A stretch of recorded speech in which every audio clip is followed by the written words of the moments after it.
Algebra 1, Unit 7b Study Guide, Quadratic Functions and Equations. We're going to look at factoring.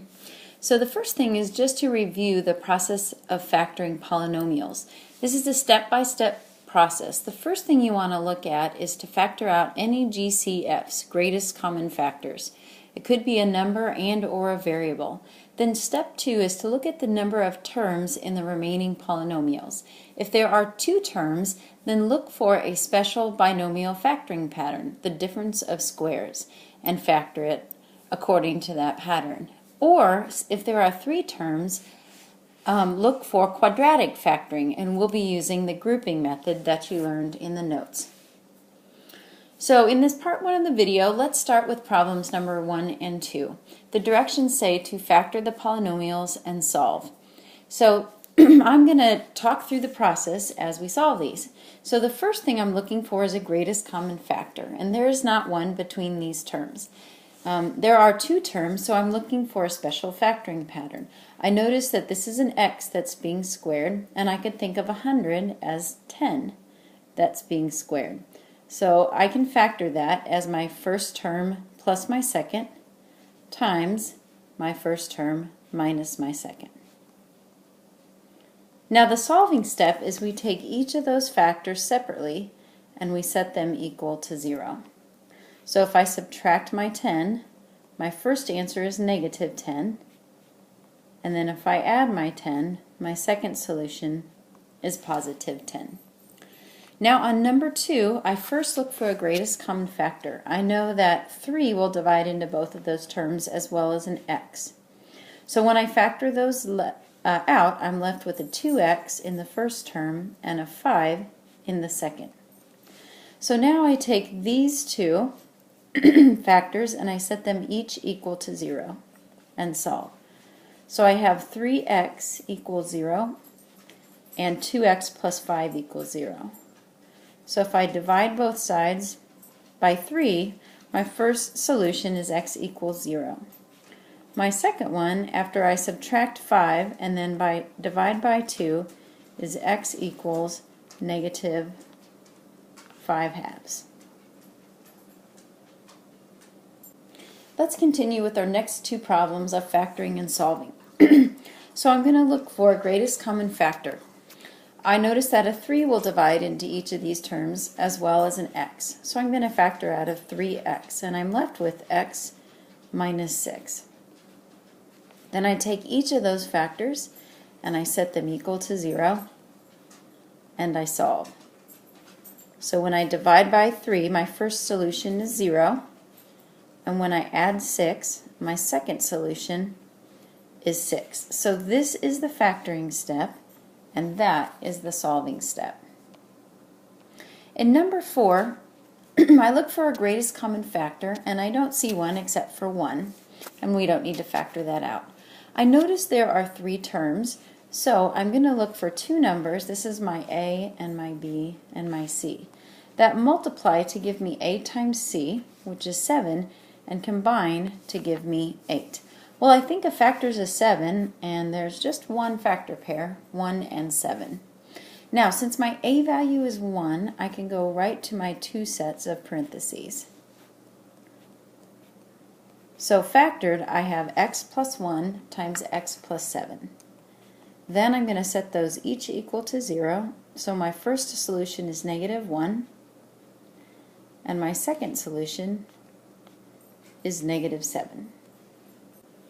Now let's look at numbers 5 and 6. So we're still doing the same thing. We're factoring and solving. I notice on number 5, though, that all my terms are not on one side of the equal sign. So that's the first thing that I do. So I'm going to subtract my 4, and things will cooperate. I don't have a greatest common factor, and I have 3 terms, so I'm going to look for quadratic factoring. So 2 numbers that will multiply to give me negative 4 and combine to give me positive 3. Well, I'm thinking 4 and 1, and if I were to make the 1 negative, then those would multiply and add together to give me the right numbers. Since my a value is 1, I can write them in my 2 sets of parentheses, x plus 4 times x minus 1. I'll set those each equal to 0. So our first solution is x equals -4, and our second one is x equals +1. Number 6, we do have a greatest common factor, so I can factor out a 2. When I do that, I'm left with 3x squared plus 4x plus 1 equals 0. Now to solve, I can first divide my 2 from both sides, and then I'm just left with my 3 terms here in the middle. I don't have any common factors there, and I do have 3 terms. So this is my A, B, and C. So I'm looking for 2 numbers that will multiply to give me A times C, which is 3, and combine to give me 4. So I know if I multiply 1 and 3 together, I will do that. Now, since my A value is not 1, I am going to need to split up this middle term using my 2 numbers that I just found. So that'll be 1x plus 3x. And then I just finish my equation. Now I'm going to group the first 2 terms and the last 2 terms together. And I factor out common factors from each. And then here I can only factor out a 1. Now I factor out common factors one more time, and I have a 3x plus 1 that's common. So that's going to factor out to the front. After I divide those out, I'm just left with an x plus 1. So these are my 2 factors. So 3x plus 1 equals 0, and x plus 1 equals 0. So I'm going to subtract my 1 and then divide by 3. So our first solution is -1/3, and our second solution is -1. We have 2 more to factor in and solve. So on number 7, I notice that all my factors are not on one side of the equal sign. So the first thing that I'm going to do is gather them on the left. So I'm going to subtract my 7x and my 3. I look for a greatest common factor, and I don't have one, so I'm going to look for quadratic factoring. So 2 numbers that are multiplied to give me -18 and combined to give me -7. 9 and 2 jump out at me, and if I make my 9 negative, then that will work out in multiplying and combining.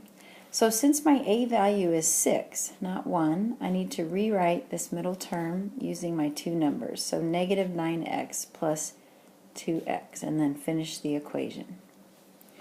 And now I'm going to group my first 2 and my last 2 terms together. My first 2 terms have a common factor of 3x. I'm left with 2x minus 3. And then my second 2, they only have a common factor of 1, +1. So I go ahead and factor that out. Now my common expression is 2x minus 3, so that is what I factor out to the front. And when I do, I am left with 3x plus 1. Now the final step to solve will set each of these equal to 0, and then solve these simple equations. So in my first equation, I'm going to add 3 to both sides and then divide by 2. So my first solution is 3/2. And then for my second, I'm going to subtract my 1 and divide by 3. So my second solution is -1/3.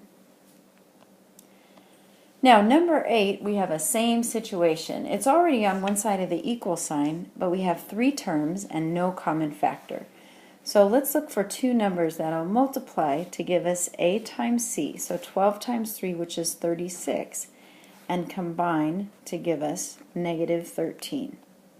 So I'm thinking of factors of 36, 1 and 36, 2 and 18, 3 and 12, 4. Oh, so if I look at 4 and 9, together those can be 13. If I make them both negative, then when I multiply, I'll get a +36, and when I combine, I get -13. All right, just like before, you need to rewrite your middle term using those 2 numbers. So -4x minus 9x, and then just finish your equation.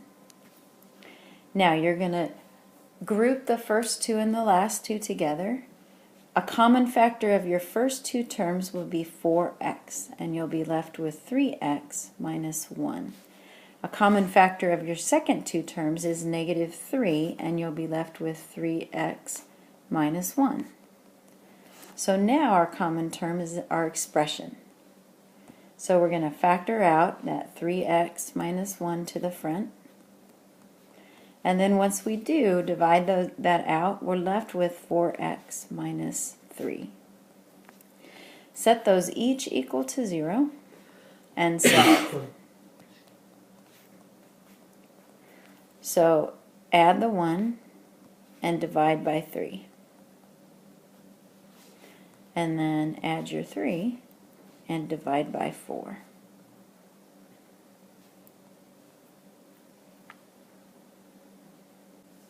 So this ends the Part 1 video on the 7B study guide. Watch the Part 2 video for the rest of the problems on the study guide.